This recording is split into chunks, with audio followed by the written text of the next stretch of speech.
Property Mysuru ಏಜೆ ಆದಿಗೌಡ ಮಾತಾಡ್ತಾ ಇರೋದು. ಇದು ನ್ಯೂ ಪ್ರಾಜೆಕ್ಟ್ ಬಂದಿದೆ, ಸೈಟ್ಗಳು ಮಾರಾಟಕ್ಕೆ ಬಂದಿರೋದು.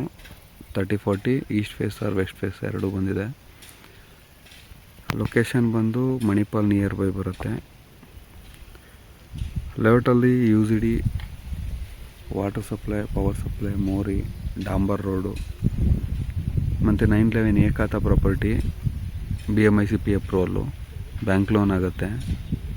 ವ್ಯಾಲ್ಯೂಯೇಷನ್ ಬಂದು ಗೌರ್ಮೆಂಟ್ ವ್ಯಾಲ್ಯೂಯೇಷನ್ ಬಂದು 19 ಲಕ್ಷ ಇದೆ. ಪ್ಯಾಲೇಸ್ಗೆ 8 ಕಿಲೋಮೀಟ್ರ್ ಆಗುತ್ತೆ, ಮಣಿಪಾಲ್ 2 ಕಿಲೋಮೀಟ್ರ್ ಆಗುತ್ತೆ. ಈ ಲ್ಯಾಂಡ್ ಬಂದು ಪ್ರತಿಯೊಂದು ಲೇಔಟಲ್ಲೂ ನೀವು ಸೈಟು, ಮನೆ, ಜಮೀನು ಎಲ್ಲ ತಗೊಳ್ಳೋಕೆ ಹೋಗ್ತೀರಾ.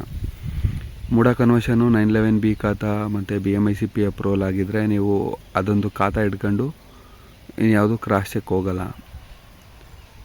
ಹೇಗೆ ಹೇಳ್ತೀನಿ ಅಂದರೆ, ಈಗ ತುಂಬ ಕಡೆ ಗೌರ್ಮೆಂಟ್ ಲ್ಯಾಂಡ್ಗಳು ಅಂದರೆ ಮಂಜೂರಾಗಿರೋ ಲ್ಯಾಂಡ್ಗಳಲ್ಲೆಲ್ಲ DC ಪರ್ಮಿಷನ್ ಆಗಿ ಲೇಔಟ್ಗಳಾಗ್ತಿದೆ.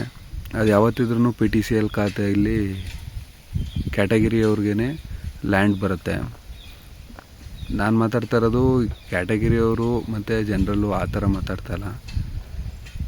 ಸೈಟು ಯಾವಾಗಲೂ ತಗೊಂಡ್ರೆ ಖಾತೆ ಒಂದಿದೆ, ಲೋನ್ ಆಗುತ್ತೆ ಅನ್ನೋ ಥರ ಥಿಂಕ್ ಮಾಡಬೇಡಿ. ಈಗ ನೋಡಿ, ಸೈಟ್ ನಂಬರ್ ಇದೆ 28. ಈ ಲ್ಯಾಂಡು ಮೂಲ ಯಾವ ಕ್ಯಾಟಗಿರಿ ಅವ್ರದ್ದು ಬರುತ್ತೆ ಅದ್ರದ್ದು RTC MR ಅವ್ರಿಗೆ ಅಷ್ಟು ವರ್ಷದಿಂದ ಅಗ್ರಿಕಲ್ಚರಲ್ಲಿದ್ದರು, ಈಗ ಎಷ್ಟು ವರ್ಷದಿಂದ ಕನ್ವರ್ಷನ್ ಆಯಿತು, ಮತ್ತು ಅವ್ರದ್ದು ವಂಶವೃಕ್ಷ ಕ್ಯಾಟಗಿರಿ ಯಾವ್ದು ಬರುತ್ತೆ ಅನ್ನೋದೆಲ್ಲ ಕ್ರಾಸ್ ಚೆಕ್ ಮಾಡಿ. ಅಂದರೆ ರೀಸೇಲರು ಏನೂ ಚೆಕ್ ಮಾಡಲ್ಲ, ಫಸ್ಟ್ ಪಾರ್ಟಿ ಎಲ್ಲ ಚೆಕ್ ಮಾಡ್ತಾರೆ. ರೀಸೇಲಿಗೆ ಬಂದಿರೋದಲ್ಲ ಇದೆಲ್ಲ, ಫಸ್ಟ್ ಪಾರ್ಟಿ. ತುಂಬ ಕಡೆ ಮಣಿಪಾಲ್ ಇಂದ ಲೆಫ್ಟ್ ಸೈಡು, ರೈಟ್ ಸೈಡು ಹೇಗೆ ಅಂದರೆ, ಇದಕ್ಕೆ 50 ವರ್ಷ ಹಿಂದೆ ಒಂದೊಂದು ವಿಲೇಜ್ಗೆ ಯಾವುದೂ ಸಿಟಿ ಇರಲಿಲ್ಲ. ಒಂದೊಂದು ವಿಲೇಜನ್ನ ಕೆಲಸಕ್ಕೆ ಕ್ಯಾಟಗಿರಿಯವ್ರನ್ನ ತಂದು ಬೇರೆ ಕಡೆಯಿಂದ ಚೆನ್ನಾಗಿ ನೋಡ್ಕೊಳ್ತಿದ್ರು. ಅವ್ರಿಗೂ ಎಲ್ಲ ಲ್ಯಾಂಡ್ ಎಲ್ಲ ಕೊಟ್ಟಿದ್ದಾರೆ, ಗೌರ್ಮೆಂಟಿಂದನೂ ಕೊಟ್ಟಿದ್ದಾರೆ, ಓನರ್ಗಳು ಕೊಟ್ಟಿದ್ದಾರೆ. ಆ ಲ್ಯಾಂಡ್ಗಳನ್ನೆಲ್ಲ ಇವರು ಬೈಯರ್ಸು, ಡೆವಲಪರ್ಸ್ ಎಲ್ಲ ಕನ್ವರ್ಷನ್ ಮಾಡಿ ಸಮಥಿಂಗ್ ಎಲ್ಲ ಥರನೂ ಬಂದ್ರೂ PTCL ಕಾಯ್ದೆಯಲ್ಲಿ ಅದು ಸಿಗಾಕೊಳ್ಳುತ್ತೆ.